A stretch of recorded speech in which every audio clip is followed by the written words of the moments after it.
Hello, everybody. Welcome back to the Bitter Rivals podcast, which is now powered by the Game Sports Entertainment and Media, which we are very, very excited about. This is episode 43, and we're joining a new network. This will be the first video podcast for the fans, which I'm very excited about. If this is the first time you're ever listening to us, I'm Avery. I'm the Leafs fan. I'm the happy-go-lucky one. I talk a lot. This is Gitano.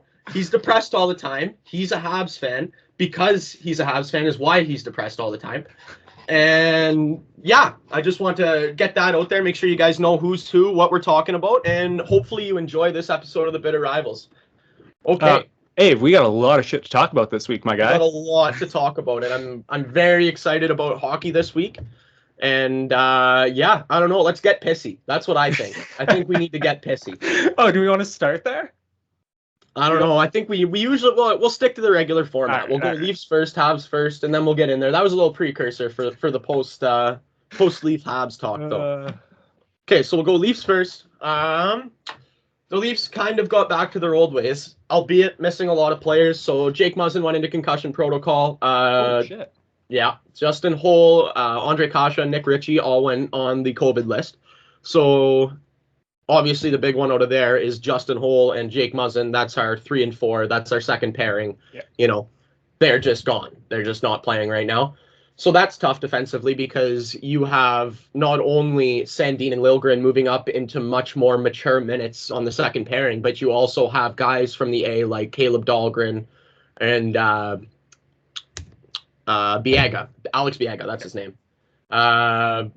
You have guys like that moving up into third line minutes, which were third pairing minutes, which is just, it's not ideal when we're in the position that we are in the standings and we're trying to hold that position.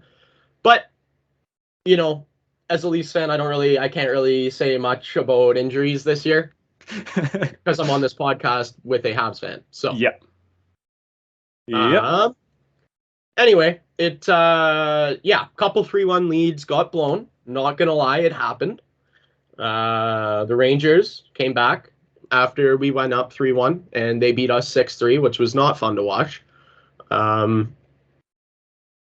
That's this week in hockey was just Rangers, and then last night on Long Island, we played in New York. Pretty good game. Couple power plays. You didn't blow the 3-1 lead. Pardon? You didn't blow the 3-1 lead. Yeah, let me get there. So a couple power plays, not really much happening on the power plays, followed by a penalty kill in which Mitch Marner scored a Kucherov. Unintentional. I don't think you have any right to say whether that was intentional or not. Unintentional. I don't think you have any unintentional. Right. You have no right. Anyway, it was a goal, regardless, followed by a 0.3 second buzzer beater by the fastest giraffe in the world, Pierre Engvall. Wonderful. So that, I believe at that point, that made it 2-1.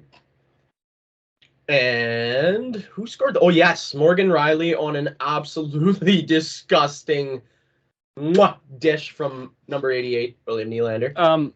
Was that Rockstar Zone? No, it was not Rockstar Zone. A couple more feet and it would have been Rockstar Zone. It's not Rockstar Zone. Very close, not quite.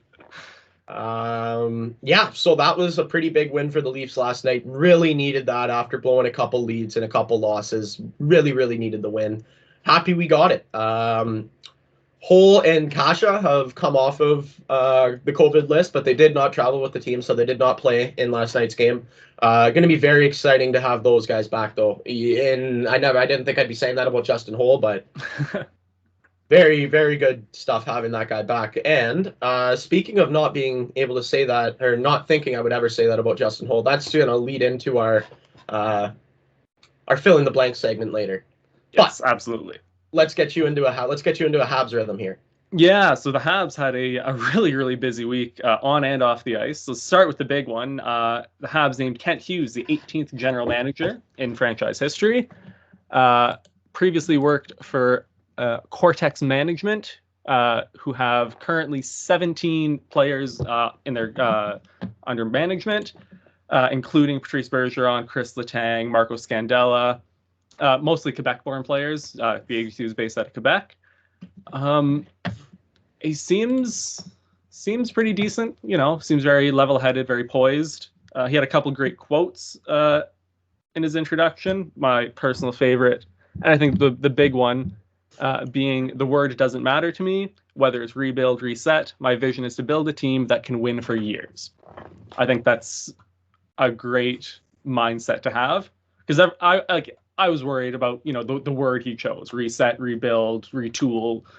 I think that's the better way to look at it, is just, we're going to build a team. We're going to build a team that's going to win. Doesn't matter what you want to call it. Yeah. Can I ask a serious question? Go for it. Are you not concerned about this guy's lack of experience in the management field? Not particularly, just because I don't think he is going to be the general manager. And I'm going to throw it in quotations, the general manager. I still think Jeff Gorton, as the VP of Hockey Operations, will be doing most of the heavy lifting. A lot of what Kent Hughes is going to do is just be the face of it for the media and for the fans. The fact that he's bilingual, that was kind of the big thing, was the Habs needed someone, a French speaker, because Jeff Gorton was not. So I'm not overly worried about it. I mean, he knows the game, he knows the people, being an agent. Yeah. I mean, like I said, Jeff Gorton's doing most of the heavy lifting. I would rather have had someone with a little more experience, but I'm not going to throw a shit fit about it. Don't you think a couple names that would have been layups would have been Danny Briere, Patrick Waugh? I feel like the Danny Briere hire would have almost been a layup. Danny Briere, well, he's be almost in the same situation as Kent Hughes, in that he really has no management history as far as I'm aware. That's fair. So yeah, Patrick Waugh, I love him to bits. He's one of the greatest Habs ever. I don't think he's the fit right now. I think he's a little. We kind of just need to not overly loud people, and we just kind of want guys that just go in, get the job done. And I don't think Patrick Waugh is that guy. I think he's I'm trying to think of the right word for it. He's just a very loud personality, and I don't think that's what we need right now. He's an extrovert. Yes, very much so. Yeah, no, absolutely. Yeah. Okay, I just was wondering what your thoughts might be on that, because that was my first concern when I first saw that hire, is who is this guy? Like, to be honest with you, right? Like, and obviously we got the backstory. He's a player agent. He's been a player agent for a lot of years. Oh yeah. He's been a very successful player agent. But I just, especially with a team like the Montreal Canadiens, like, we're talking an original six team here. We're not talking about the Arizona Coyotes. You know what I mean? Like, we're talking about the Habs. Yeah, and this is a huge thing. And actually, Jeff Gorton, when he worked in New York, tried to bring Kent Hughes in, and Kent Hughes, at the time said no. So he got asked about that, what changed? And he's like, it's the Montreal Canadiens. That's what changed. So, I mean, he clearly understands the importance of the Habs in this league and kind of our stature in the league. So, I mean, he's been the GM for about 5 days, and he's not done anything wrong yet. So, yeah, that's a positive. Hey, we're taking small dubs all year, Abe. I'm taking small dubs whenever I can get them. Well, I thought you guys might pull out that one last night. You know what? Well, let me get to the week on the ice. Because so last week I said, we started with the Pain for Shane Derby in Arizona, and then it just got progressively harder games: Dallas, Vegas, and Colorado. The 5-2 loss to Arizona was the worst game of the week, Abe. It was honestly one of the worst games of hockey I've ever watched. It was just bad. If you bet on hockey, man, like, you must just be looking at the league this year and just going, what am I doing? Like, you're just throwing your money away, man. Honestly. It's the most unpredictable sport ever. Like, according to the Sportsnet broadcast last night, the Habs playing Colorado, we were the biggest underdogs of the season so far in terms of betting. Yeah, and you took them to overtime. And, deservedly. Yeah. But yeah, so anyways, lost 5-2 to Arizona. The only positive was Josh Anderson was back in the lineup. Then we went to Dallas, one of the best home teams in the league, at the time of the game, they, I think, had the third best home record in the league, and we comfortably beat them 5-3. Tyler Toffoli came back to the lineup, got a goal and an assist. Michael Pezzetta scored again. He's on a tear. He's got 4 this year. I love him. We won. The Habs won 2 video reviews in that game, Ave. 2. That's pretty cool. 2. That's unlikely. We don't That's win an video unlikely reviews. And then actually, so in that Dallas game and also in the OT loss to Vegas, I know I've shit on him a lot this year already, but Sam Montembeault played 2 phenomenal games, put up 48 saves in both games. And really, like, in the Dallas game, made some like just incredible saves near the end to keep it 5-3, like just ridiculous. And then, of course, the way the season goes, he got hurt in the Vegas game and is now out because, of course, he is. Yeah. But yeah, then we went to Vegas. Again, Pezzetta scored again. It was probably the first time this year that we've had the same lineup in 2 games in a row in the Vegas and Dallas games, which is, you know, again, small dubs. Took Vegas to OT and happened to lose. And then last night against Colorado, had a really shaky first period. And then we played like just really, really, really well. Caden Primo made 44 saves. An unbelievable game for him at 22 to, you know, be facing McKinnon and Makar and Landeskog and all those guys, and like just looked very comfortable in the net, which is something we haven't seen too much from him. Yeah. I mean, he's only got a handful of games in his career, but he looked really, really good last night. We have power play goals in 5 straight games now, so, you know, things are starting to turn around. And the big takeaway from last night is Nick Suzuki is elite. I know you didn't watch the game because the Leafs were playing, but Ave, I am telling you, like, Nick Suzuki is elite. He's the one. He's the one. That's just insane. That's just insane to say. He drove that game for the Habs against one of the best teams in the league in Colorado. I'm sorry. There's way too many good players in the National Hockey League to be throwing that word around like that. And Nick Suzuki is not that fucking word. I'm sorry. He's not.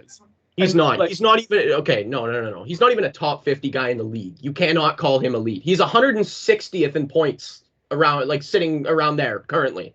You cannot be serious. You cannot be serious right now. You're talking to a guy who has Austin Matthews, John Tavares, William Nylander, Mitch Marner, Jack Campbell, Morgan Riley on his team, and you're going to call Nick Suzuki elite? Nick Suzuki is elite. That's just fucking insane. That's just ridiculous.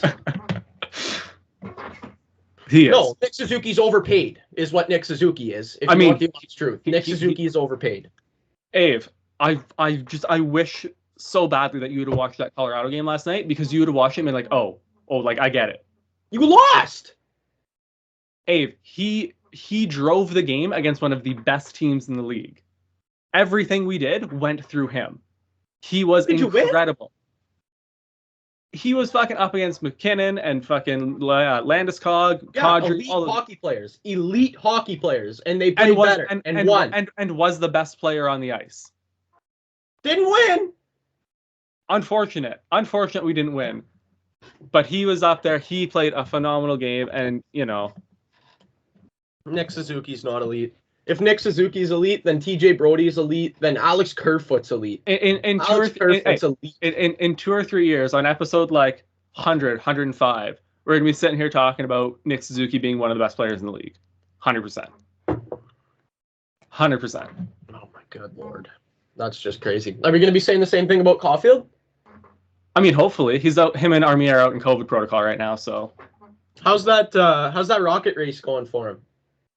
I never said he was in the rocket race. Okay, how's that Calder race going for him? Off year. Everyone's had an off year, Ave. Everything in Montreal's just been written off this year. Everything. It's not how it works, buddy. That is exactly how it works, Ave. No, sir. No, sir. Actually, anyway, I think that's a preposterous statement. If you want to have in the Calder race, I'm going to throw Mike Pezzetta in there.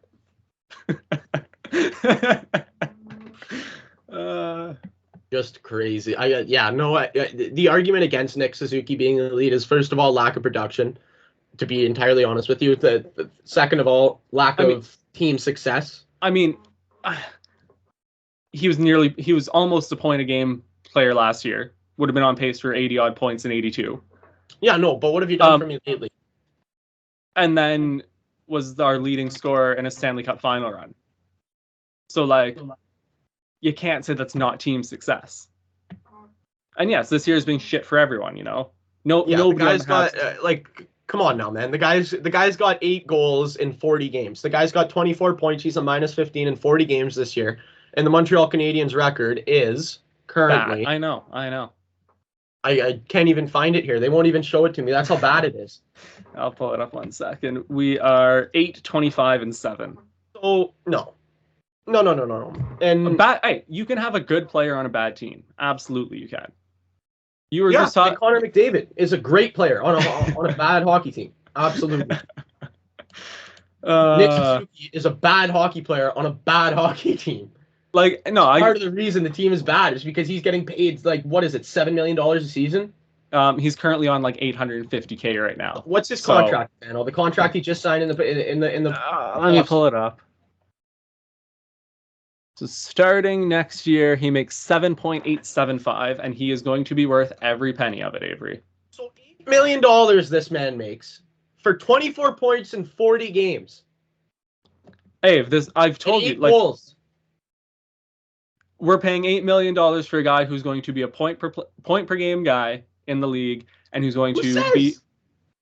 He did it last, or he fucking was like a couple points off doing it last year. Dude, I just looked. He was 14 points off of doing it last year.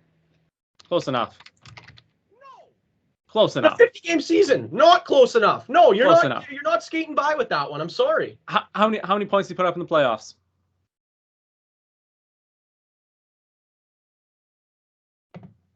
Sorry, he was 15 points of a point per game. He had 56 games played with 41 points, and he was a -5. Patrice Bergeron. Yeah, okay. I never said Patrice Bergeron. You always make that comparison. Don't even go there, buddy. No, I say he's going to be like a not at that level, but that's kind of the best comparable, but not as, fucking incredible. Because fucking Patrice Bergeron's one of the best players in the league. So in last year's playoffs, he had 7 goals, 9 assists for 16 points in 22 games. So he had a great 22-game stretch. Yeah. Absolutely. So, no, but you're looking at a guy that's going to be nearly point per game. No, he's not nearly point per game. Nearly point per game. No, he's not. That's just not true. And the other thing here we go. We got right. 41 points in 71, 41 points in 56, and 24 and 40. That is nowhere. We have a guy who has 106 points in 167 games. That is literally 61 points off a point per game pace through 167 games. That's nowhere near a point per game. Nah. It's $7.8 million. Okay, and the other thing that your stats aren't seeing is how incredible he is defensively. That's not something. You could. You're right. He's a -35 career.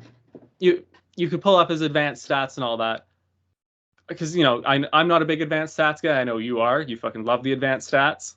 But his 200-foot game's great. He drives our offense.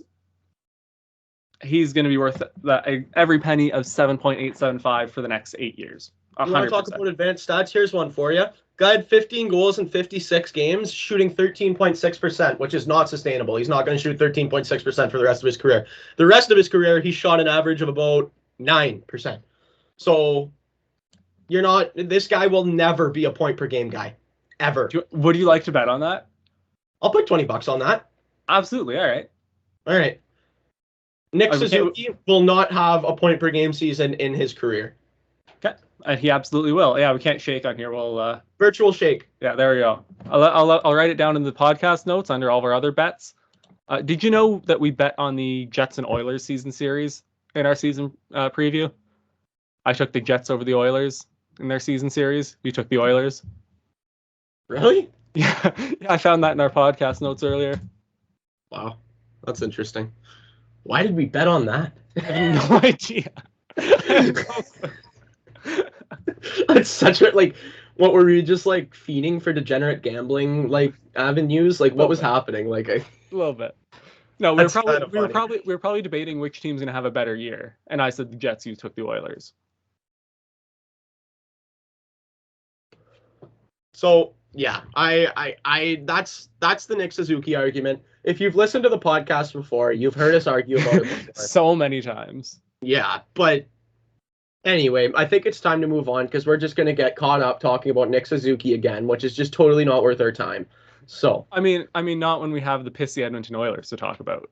you got nothing more Habs specific to go for? Not particularly. Not until we tee up like the following week's games. Okay, so let's talk about the Edmonton Oilers because that's just too much fun to talk about, to not talk about. So, the Edmonton Oilers, I don't know if anybody's been paying attention to the sporting world or the hockey world, whatever. They are like the definition of a trash fire right now. Like, It's hilarious. Isn't it like horribly they've imploded? 3 wins in 16 games? It's really ugly. Basically after being almost first in every category up until December 2nd, since December 2nd, they've been like 32nd in every category. So we're talking worse than Arizona, worse than Montreal, Seattle, worse than the Habs. Like, yeah, it's kind of unfathomable how bad they've been. And want to know the scary part for me, honestly, because I've actually been watching Oilers games. The scary part for me is I don't see McDavid out there. I don't know if he's disinterested or. Well, I mean, is he not in COVID protocol right now, or didn't he just? I thought he was. I don't believe he went into COVID protocol before they played the Leafs. Oh, okay. I knew he was in at some point. That was like 3 or 4 weeks ago now. I'm talking this guy, the past 2 games anyway that I've watched, last night and the night before. Last night, I think he had a couple assists, but he doesn't look like the Connor McDavid that we know and love. Like the guy who's just heads and shoulders better than everybody else on the ice at all times. Like, he's not winning races. He's not winning puck battles. He's not making that extra move. And do you think he's playing hurt, maybe? Just trying to push through? Either that or he's just so done with this Edmonton Oilers season and the team that they've built around him. And I wouldn't be happy either. Like, what honestly made Ken Holland think that going into this season with Koskinen and Smith was going to work? Like, it didn't work last year. These goalies, we know they're not good. Mike Smith's like 40, I think he's 39 years old. Yep. Mikko Koskinen just isn't a good goaltender. What do you think? Stuart Skinner's going to come in and save the world? No. And we've talked about this. Oh, I was just about to say, like, every time we've talked about the Oilers in the last 2 years, since even before we had the podcast, the thing was always the first thing they need is a goalie. They need it because you might be able to get by on slightly subpar defense if you have, an Andre Vasilevsky, a Jack Campbell, a Carey Price. Yeah. You don't even need to be on that level, honestly. I'm trying to think of a name that I would talk. I said this on the podcast. If I'm Edmonton, I'm calling it at Toronto and I'm saying, come on, man. What do you want from Mrazek? And if I'm Toronto, I'm asking for McDavid. I don't know, man. It's absolutely, and I think we can agree on this. I did not think it would be this hilarious to watch the best player in the world's first 5 or 6 years of his career get just wasted. I thought it would be much sadder than this, but it's hilarious to watch the fucking clown show that is Edmonton. So the thing is, I'm a bit of an asshole, so I find it hilarious. I found it hilarious from day one. But they had an excuse the first couple seasons. He was still young, to kind of build. But he's been in the league, I think this is 6 or 7 years now? Yes, he was drafted in 2015. Yeah. It's just unacceptable to not have a competent team build around him. Especially considering the fact you also have Leon Draisaitl, who is a 100-point per season minimum guy. Yeah. It's just... And that's what I'm saying. That's why I think it's goaltending that they have to go after, because you're not you're not going to build an early 2000s New Jersey Devils defense. You're just not. No. You're just not, because you're so heavy on the front end. You can't. There's not enough money to do that, right? No. That's what the salary cap is for. So you need a goaltender. You need a goaltender so that when there is that defensive lapse, when you have Evan Bouchard out there and he makes a giveaway.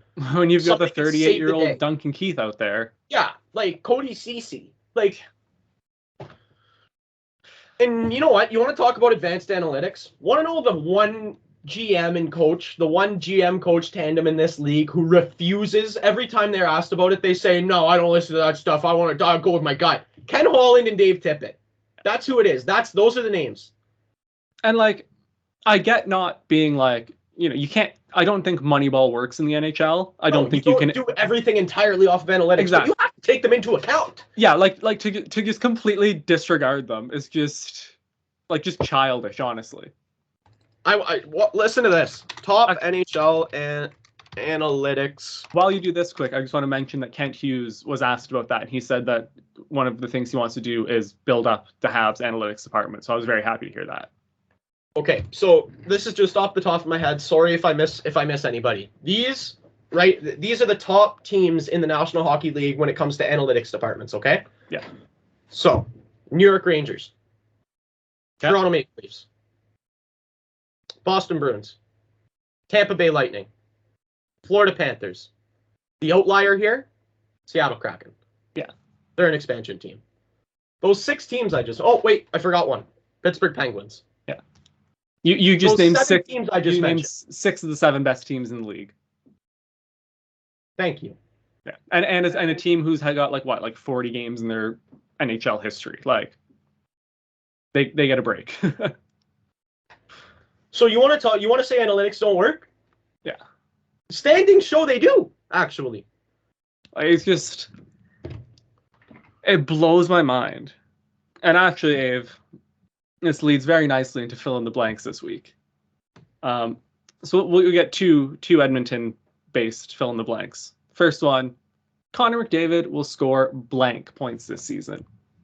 Okay, so now I'm really, really happy that we're doing this, because here's the thing, right? Is early in the season, we were saying we were like, okay, McDavid's getting 140 points and Draisaitl's getting 125, and that's just it. Like Art Ross, not even up for discussion. Yeah, McDavid's about to lap the field, is what we were thinking, right? Yeah. He's not even in the lead anymore. No, it is currently Leon Draisaitl with 58. He's only 3 points behind on 55, but also Ovi's got 58 as well, which is just, I'm loving that. And where's Huberdeau at? Huberdeau is just he's actually tied with McDavid, 55. There. So, not exactly lapping the field anymore. No. Okay. I mean, I still think he's good for 100 points. Obviously, like that's just. Oh yes, he's Connor McDavid. He's going to pull his head out of his ass. Yeah. Eventually.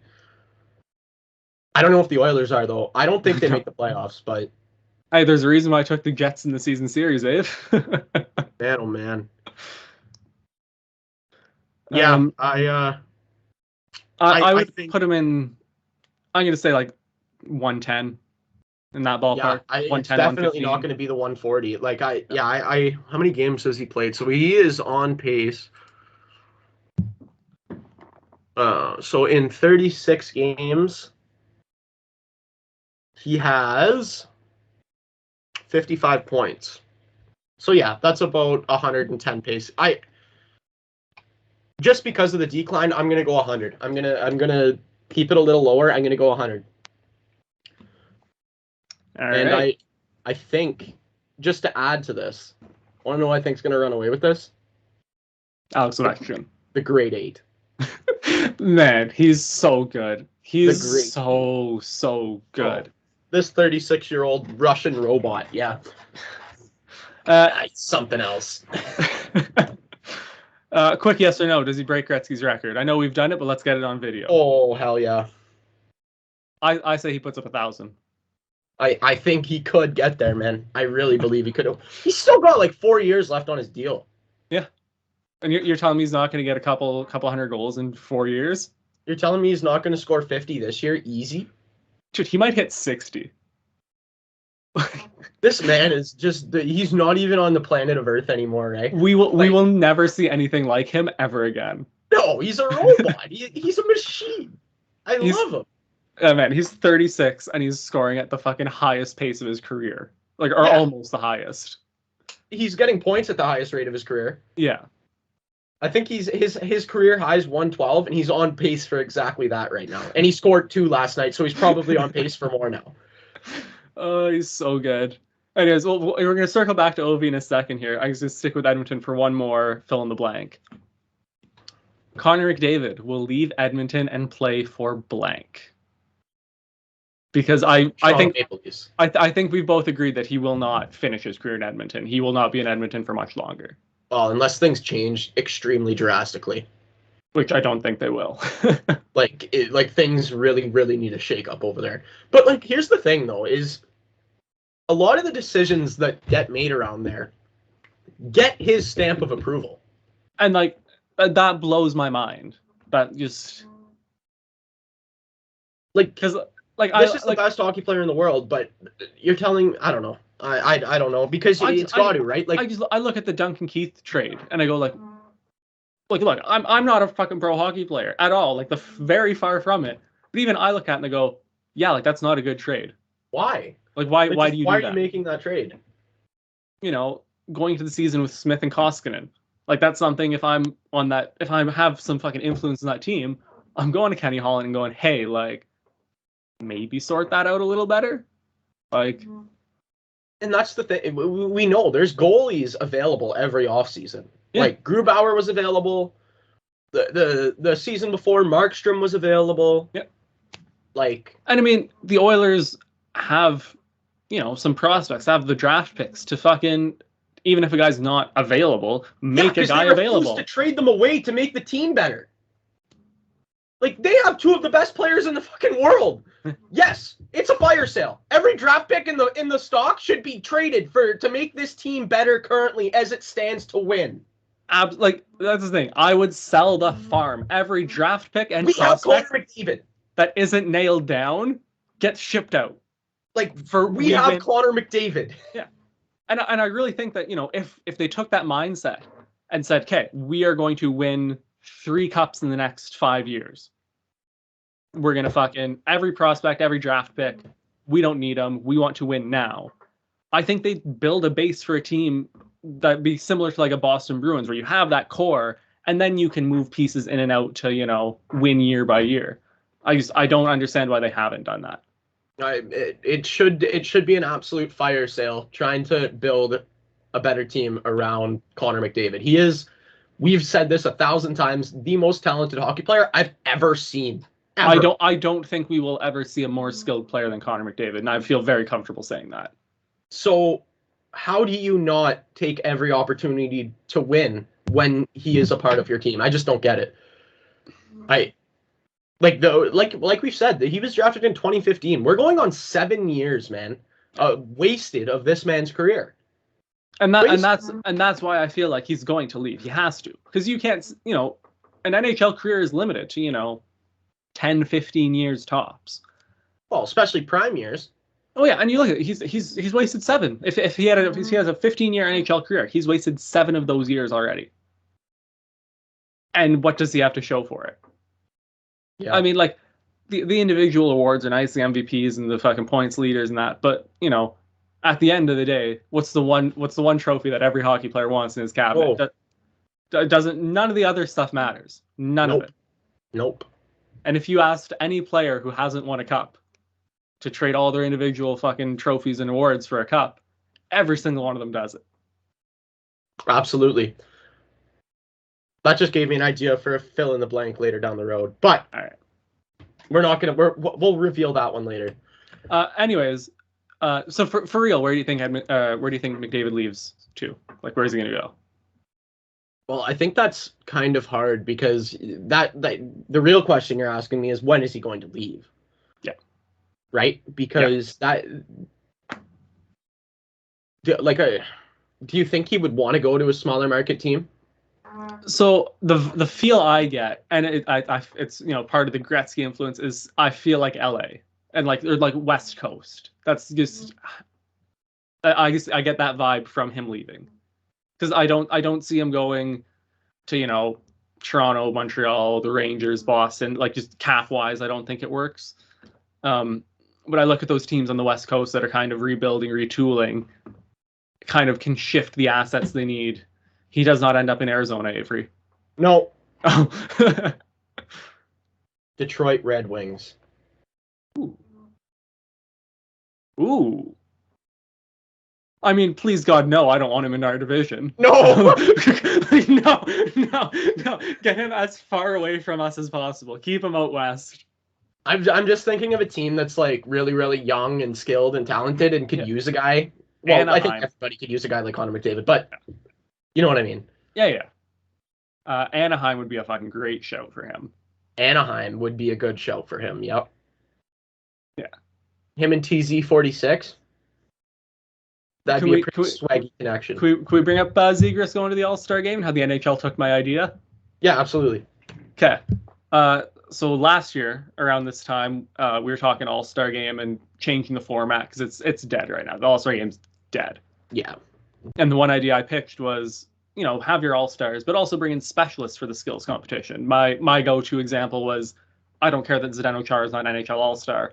I want to see him do the hardest shot competition every year until he retires. And honestly, even if he retired, bring him back for it anyways because it's fun. Honestly, I don't even care if he's playing in the KHL. Get him over here in his KHL jersey and just rip bombs. Like, for real. Like, I don't care. I want to see Zdeno Chara in the hardest shot competition every year. Yeah. And so I said, bring in, certain. I had like Paul Byron and Kasperi Kapanen, have them do the fastest skater because we've always claimed that they're two of the fastest guys. So it's really cool that the NHL has brought Zegras to the All-Star game specifically for the breakaway challenge. Yeah. And like, I think this is the way to go with the skills competition. The All-Star game can be the All-Star game, but skills competition, like, bring in these young guys, these super skilled guys. Bring in I want to see Chara do the thing. If Shea Weber was healthy, even though he's not an All-Star, have him do hardest shot. Like, I think they're slowly turning the All-Star game around. Slowly. It's slow but steady, kind of, in a way. Yeah, like they're making the right steps. Yeah. No, and I really think that is a good idea, and I'm really excited to see Trevor Zegras in that particular competition. He better do something fucking like unbelievable. Oh, he's gonna. All right, let's get another fill in the blank here. Let's do a fun one quick. Best ODR jerseys are blank. Are we doing the top three? We'll go top three. Okay, so here's my top three, and they're top three for different reasons. Okay, so number 3, just because it's one of the best names in NHL history, I'm gonna need like an 04, 05-ish Minnesota Wild Radek Bonk jersey. No Ottawa Senators jersey? No. What? Oh, okay.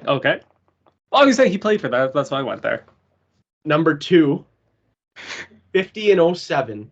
Danny Heatley. Danny Heatley. I've been looking for these on eBay, and I cannot find any because I want one really bad. And number 1, and you can only wear this jersey if you have the silkiest mitts, like, on the ice at the time, is like an 09 number 13 Pavel Datsyuk jersey. Yeah. There's my top 3.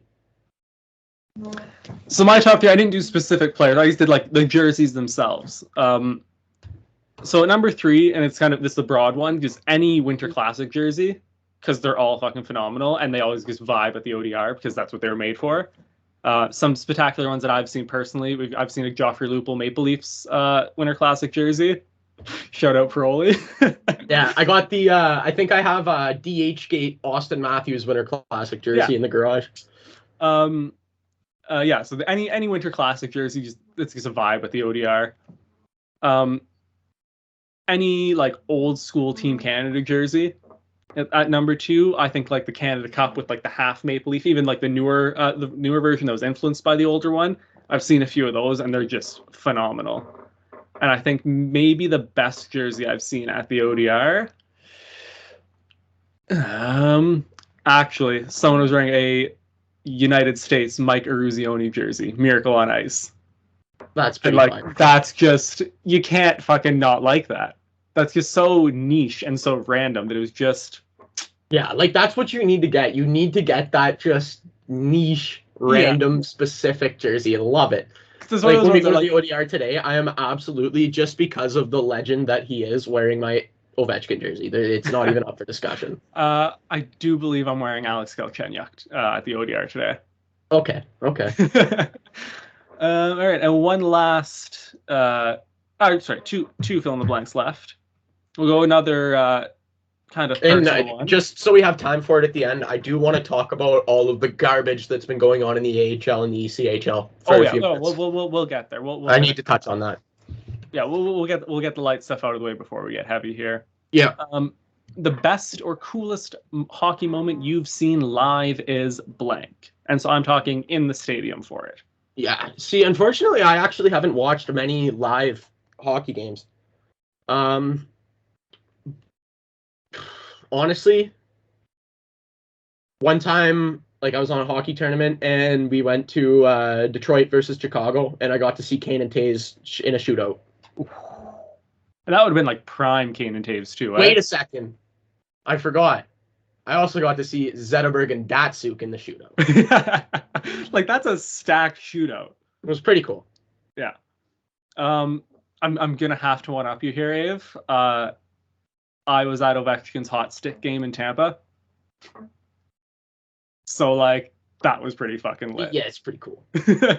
And like it's funny that like when he scored the goal, did the celebration, like nobody really cared. And even like the next day, like it wasn't really a thing until Saturday night when Don Cherry absolutely destroyed him on Hockey Night in Canada for it.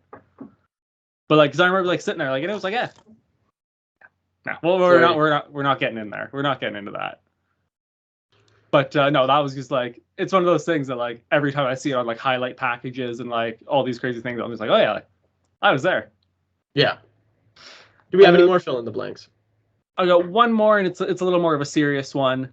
The next Habs/Leafs captain will be blank. Morgan Riley.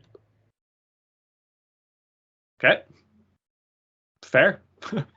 Actually, love Austin Matthews to pieces. You got to think he'll be a captain before his career is over, but Morgan Riley deserves it more than anybody. Actually, it's funny you say that. When the Leafs were naming their captain, I thought it would have been Morgan Riley over John Tavares. I really thought so. Nah, John City. That wasn't a shot at John Tavares. I just thought, Riley's been in the organization for so long, has the respect of all those guys like within the organization already. I really thought he would have been the guy. It was probably part of the pitch to land John Tavares was make you captain. Yeah. For the Habs, I mean the first name that pops to mind, and his name comes to mind because it'll be an absolute tragedy if he doesn't, at least for one game, wear a C on his jersey for the Montreal Canadiens. It's Brendan Gallagher. He has been the heart and soul of the Habs since he was drafted. That's a good show.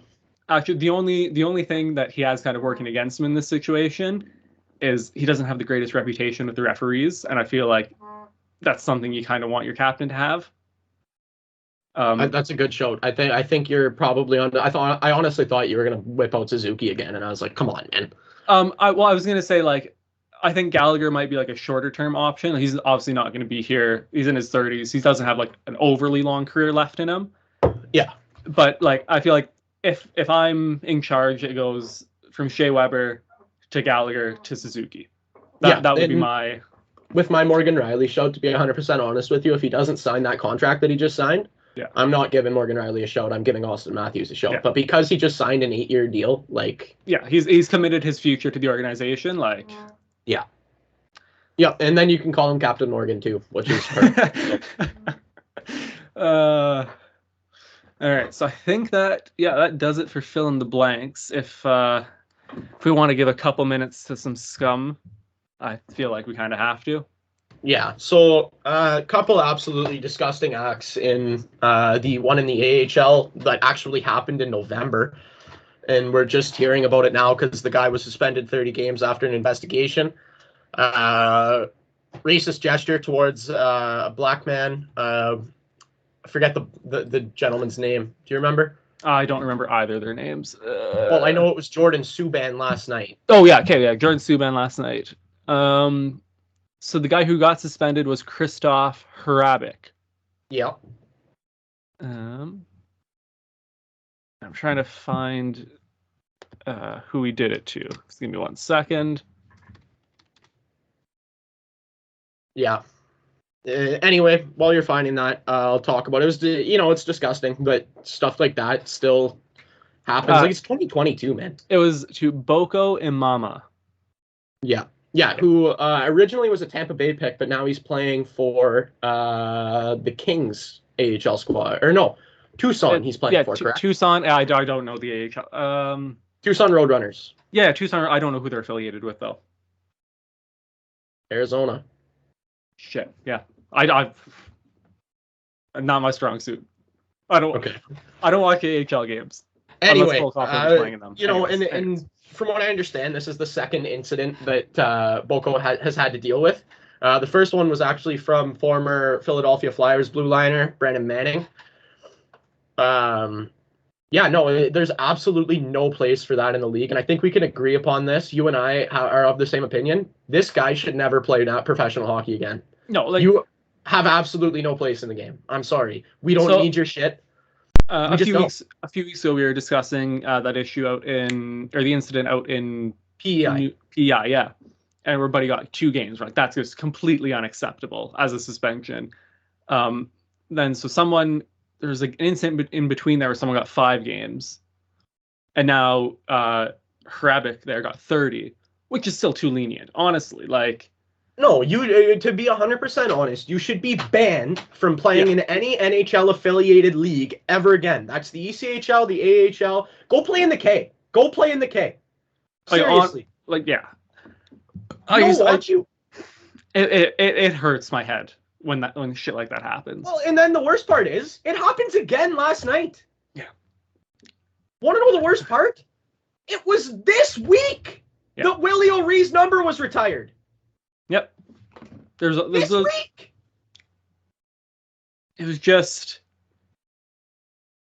like, and I don't. Unacceptable. It's unacceptable.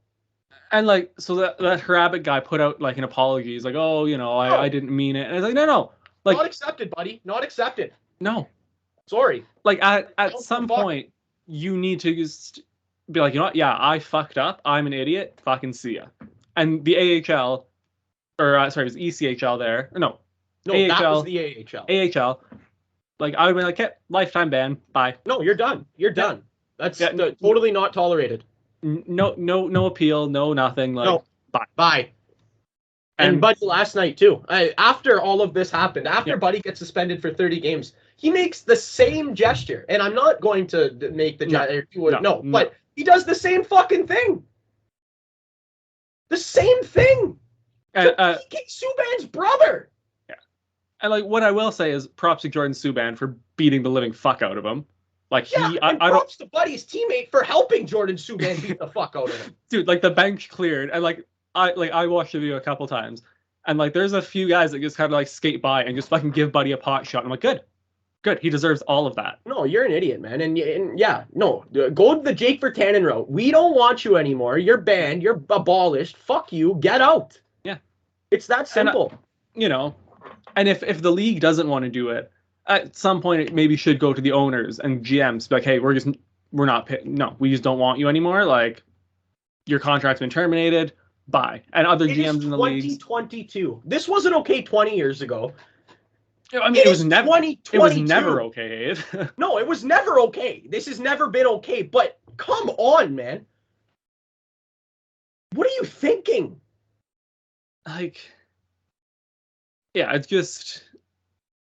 just entirely unacceptable at every level. Like,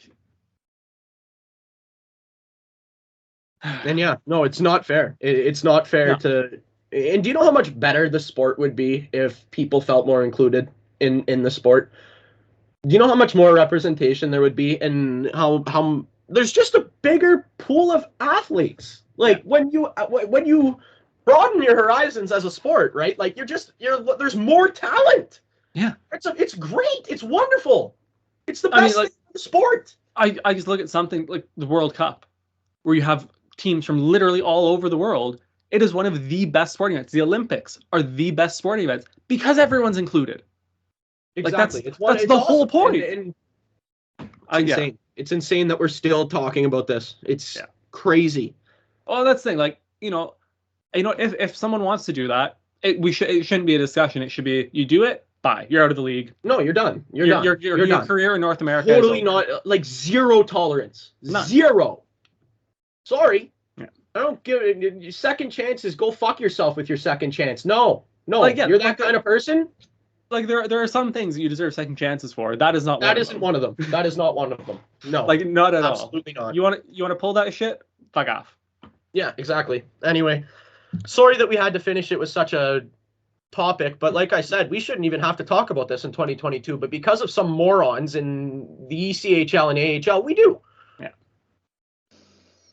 All right. Anyway, So what do the Leafs have lined up for this week? so lined up this week, the Toronto Maple Leafs. I believe that it's not getting too crazy. It's just the Wednesday and the Saturday.